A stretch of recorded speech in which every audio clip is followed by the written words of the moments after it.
Can you please be quiet? I'm making a video now. Okay, sorry about that. Let's first, now we're going to try to let's just try to incorporate the revolver, and let's try to do this without any interest expense or commitment fees that will certainly cause the circularity. And let's do this. Let's add the dividend payment in later on, because if you notice, what happens is we have a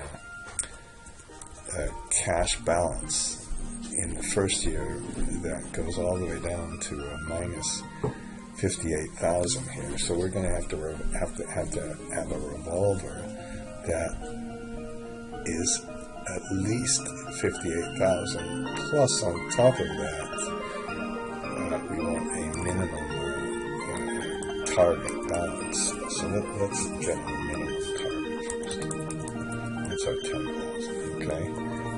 And let's say that, well, we want this month to be equal to 1. That's when we'll size our revolver. That's when we'll look ahead to figure out how large the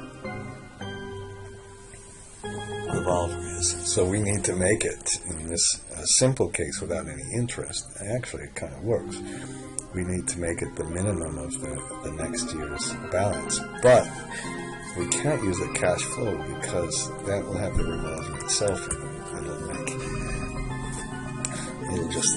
It's almost like a summing of yourself. It's a circular reference you shouldn't try to solve.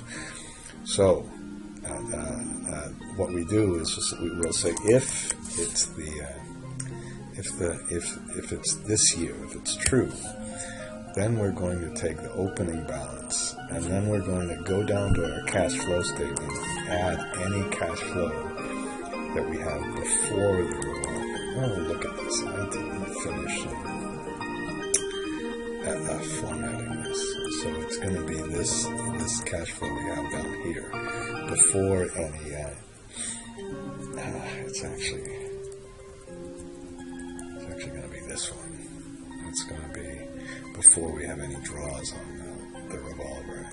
That's what's going to cause the circular reference. Can you give me a minute to format the rest of this stuff? Okay, I did my formatting.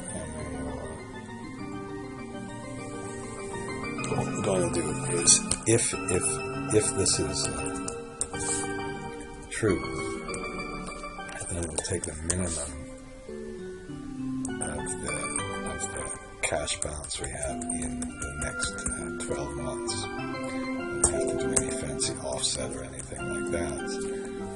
And so this is just going to be the fixed. Okay, and that means our debt commitment. Now let's just do this. So our debt commitment here. This is wrong. Just a minute.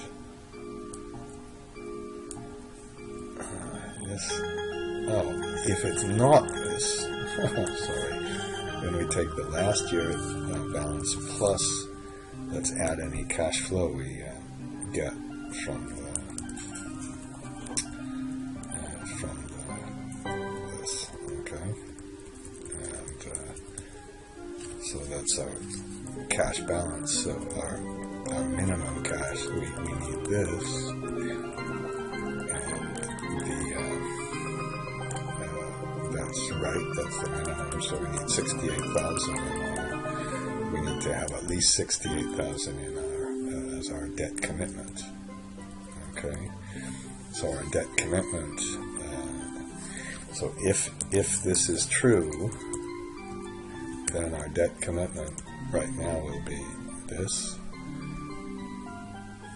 It will be the negative minus this plus this. That's how we need to do it. If it's not true, we'll just keep the debt commitment the same as the prior number. Okay, so what happened is we have 68,000 and then went up to 140. It's keeping it going up and up and up. I'm going to have to look at my cash flow. I thought we made our flow, annual cash flow was eventually positive. Okay, now once we, well, let's just keep going. So our beginning balance, I put a closing balance that theoretically you could have had something to start with. And then our opening balance, opening balance is the closing balance. And this time we take the movements from this one. So this is how much we put in the revolver. And this is how much we take out of the revolver. Okay. And so our balance, our closing balance is just this one plus the amount we take in minus the amount we take out. Okay, and remember I said I'm not going to put anything in, so far we have nothing, of course. Now what we do here is we'll put first, if it's negative then we withdraw, if it's positive then we put it in. And is it always negative? Oh shoot. Oh, that's because I have the senior debt. Of course it's always negative. I'm going to have to do something about this. So we'll put a lot less senior debt in or something like that. Okay, so first, if it's negative, what we do is take this one and put a maximum of a minus of this, so 0. That's what we do first, and then we say, okay, but how much do we have available to borrow? You know, we can't borrow more than is available, although we kind of set it up so that should never happen. But so under the debt commitment, we can put less the opening balance, which you just get right from here, and then we can add availability.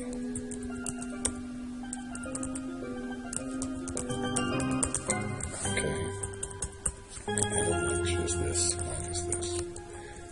Okay, and so what?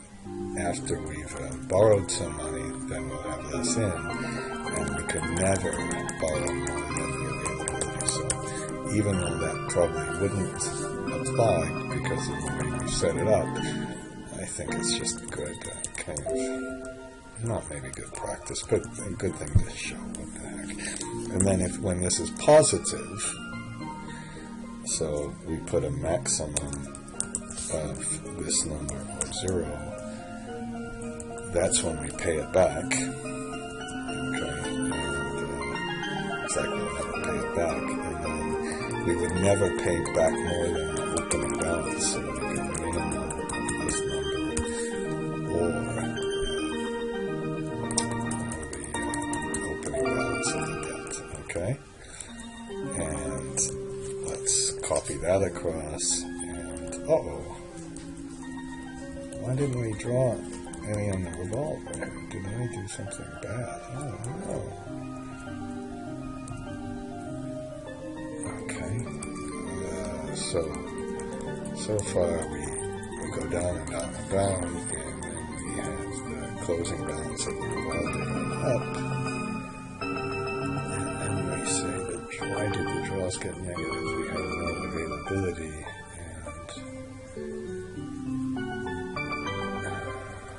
Just a minute. This is how much cash we'll have left, and our commitment goes up. Just a minute. I'm going to have to stop this for just a minute, I think. Okay, the mistake was that I have to accumulate that commitment with the last one, because what happened is if you have to see how it goes up, we have more negative cash flow, and then look at what happened is that here's our cash balance. We keep borrowing on a revolver, then it's enough to just go down to 10,000 in it, and it stays the same for the whole period. So that's really the modeling of Revolver. We haven't put any of the interest expense on the Revolver in here yet. And that's going to make things just a little bit messy. But how about this? How about we make the senior debt outstanding only 10,000? Okay, so that means we have only equity, and I hope what happens here is, luckily I did put this in so the repayments on the senior are much smaller,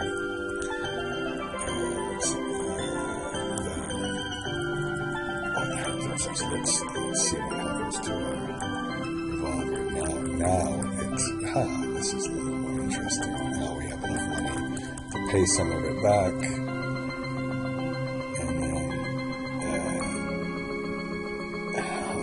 the debt commitment went to be negative. Check this out.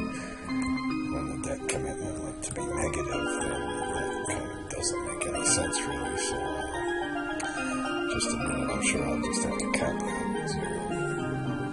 Okay, if we just cap the debt commitment at 0, it makes a funny little thing that I was trying to fix, but I think that's okay. So what happens is you just pay it off in the first year, and then it's okay. How about we make the debt outstanding 50,000? Let's see what happens then, and maybe we'll never get positive cash flow again. So we get a debt commitment goes here, it goes up, it goes up, it goes up, it keeps going up. That's too high. So let's make the senior debt, instead of 50,000, let's make it something like 30,000. How's that? Okay, and debt commitment goes up. Oh, it's up. Oh, shit. I'm gonna just make it 20,000.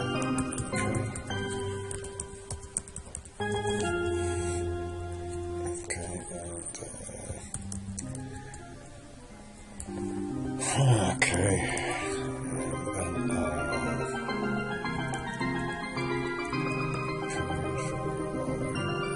and so it's 12, 15. We're going to have to look at that one again too, because why did the balance keep going up even though we didn't need it? Okay. I was wrong. It was okay. So if we make a graph of just the closing cash balance, just for a minute, just because I'm kind of cool. And then, oops, there's 10,000. It went up, and it went up, and up, and up. And once it goes up above 10,000, then we can allow a dividend. So I'm going to try to model a dividend. Now, of course, what I haven't done yet is put the interest in the commitment field. But let's, because that's going to create a mess.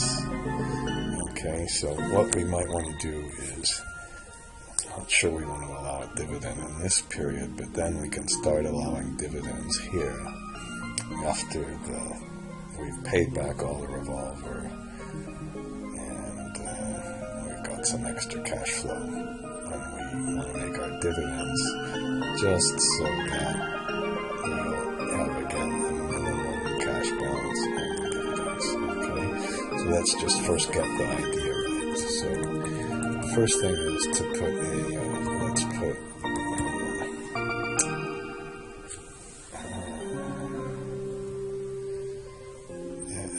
I guess let's put a period for determining the dividend. So let's say that we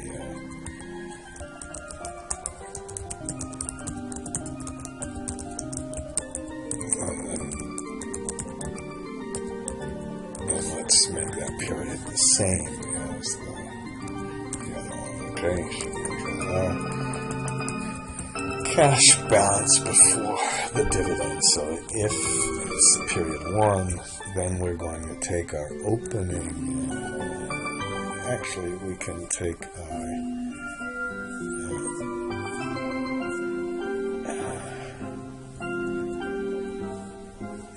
should we take this cash balance we did in the last step?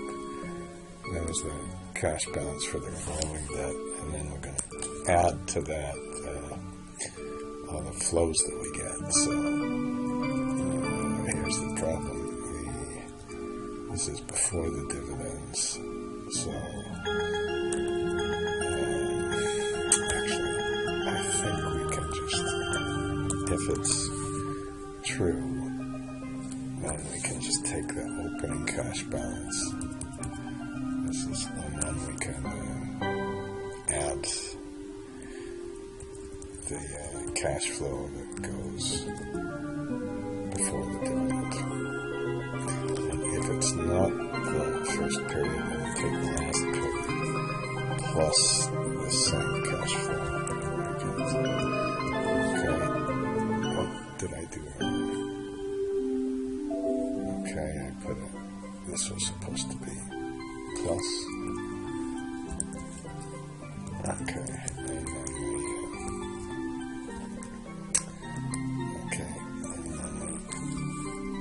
copy this across. So that's our cash balance. Let's just look at this. So this is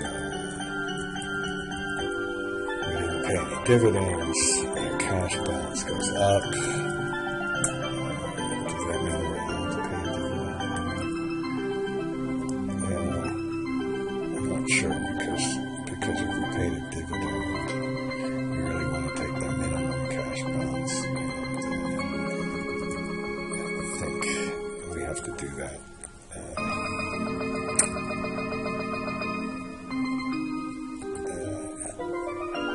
Without with the revolver, so I'm pretty sure I'm not allowed to do this. I'm talking to myself just a little bit here, sorry about that.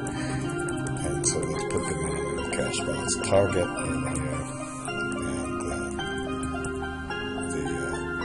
Oh, no, this is if it's then we take the minimum of the next 12 months like we did before.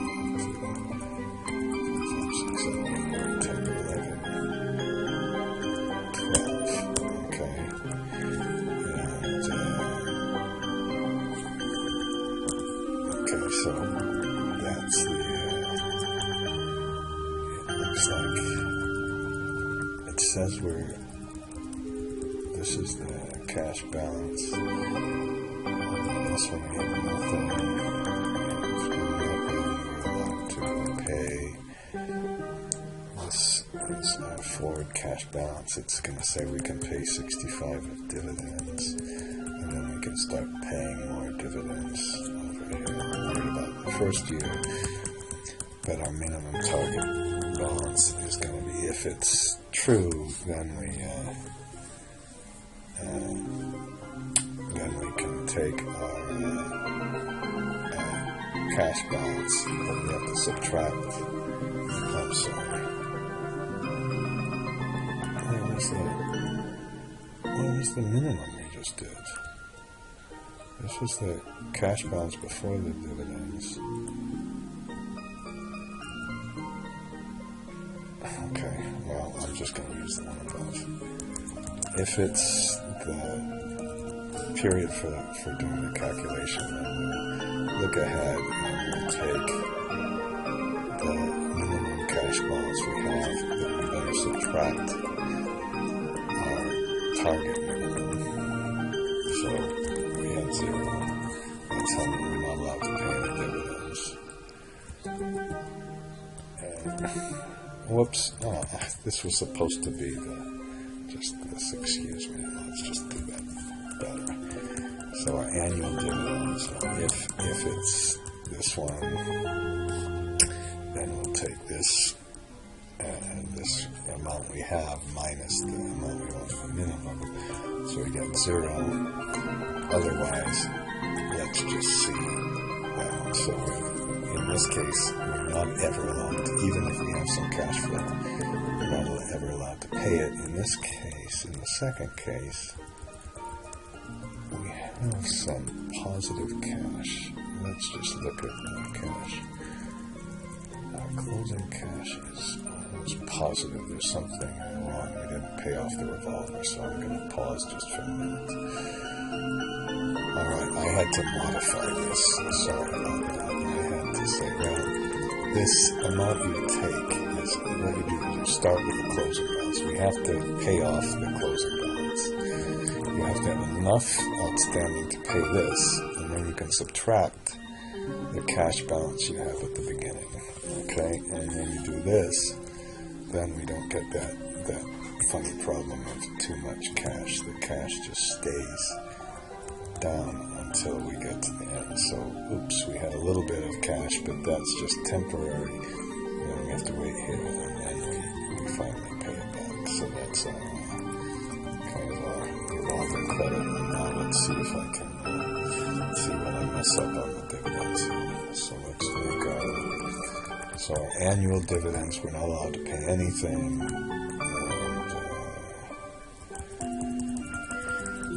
Okay, we better make sure this is the most we can pay in the whole year. Okay, and we better kind of have a dividend tracking account. Okay.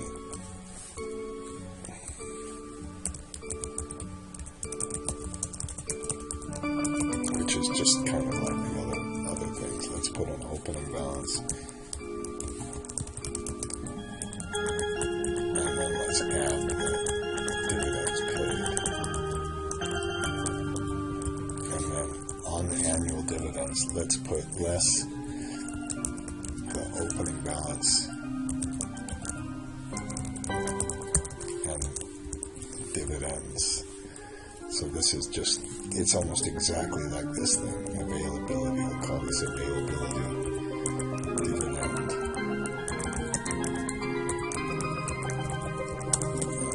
Dividend availability, okay. And once we put this in, we'll put the opening balance and then put a closing balance. And, okay. This is our, so we put in the opening balance here. Is that right? Dividend availability is this minus that, so we can't pay the dividends. Opening balance is the closing balance, and we see how many dividends we paid. And that comes downstairs from the cash flow statement. That's kind of a trick on this one. And the closing balance is the opening balance. Plus the amount of dividends we paid, and we don't need any of this anymore. So the dividends we paid here is simply we'll take any cash flow we have and try to pay that, but we'll pay the minimum of this amount of cash flow we have, or the amount that's available to pay the dividends. We can't pay any more than that. Looks like we're allowed to pay dividends, but as soon as we hopefully do this, shoot. Yeah, we can't have it. It has a negative dividend. Okay. So we better put a maximum on maximum of this. Okay. Fix it so we don't have any dividends until we start to get out to these levels. And I hope I'm okay. I might have got it all wrong. And okay, I'm sure I'll have to stop this one more time. So we have some negative cash. We've got some above cash. Keeping it at our minimum cash. I'm worried about down here when we start paying dividends. This should, I didn't do it as I right, because this cash balance should be coming down to our famous 10,000. So let's get this last part finished, and then I'll stop the video again. Do you mind if I do something here? What happens if we press like this, and then we just make a conditional formatting? Conditional formatting. Make a new rule. Now, when you make a new rule, use this. If you fancy, you always use this formula. Not always, but most of the time, you use a formula, and you're just going to say, well, in this one, we take the F4 out of it and just put like this. When this thing equals 1, that's when we're going to have our dividend resets and all that stuff, commitment fees. But we should have done this way before. There's a lightest color. They're not that light. Okay. So now we'll be able to look and see what happens just in our special periods. Still have to fix the program. Okay, I have to do something a little bit messy here. I have to find out how much available cash we have, which is the opening balance of the cash.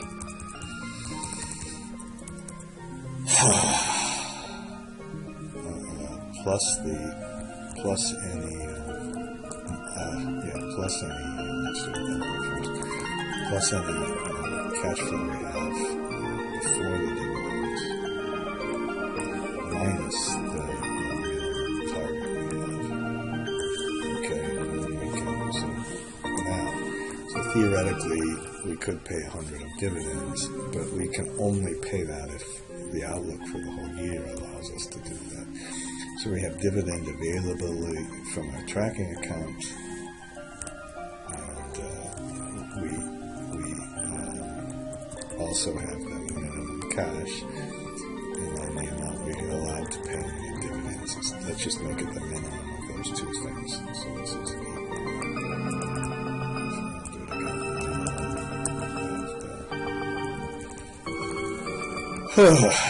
the dividend. Dividend availability over the available cash balance. Okay. For some reason it's been really slow right now because of that. Okay, and then if we look up to the cash flow statement, or the cash balance statement now, let's look at chart 2. So now the cash goes up, but then we have a big dividend, and the cash goes up, and then last year it come all the way down. So we pay enough dividend just to put the cash balance coming down to the beginning. This one we couldn't pay a dividend because over the whole year we don't have enough cash balance. So we made this. It's all okay. No circular reference yet, but of course we haven't put in interest expense on the revolver.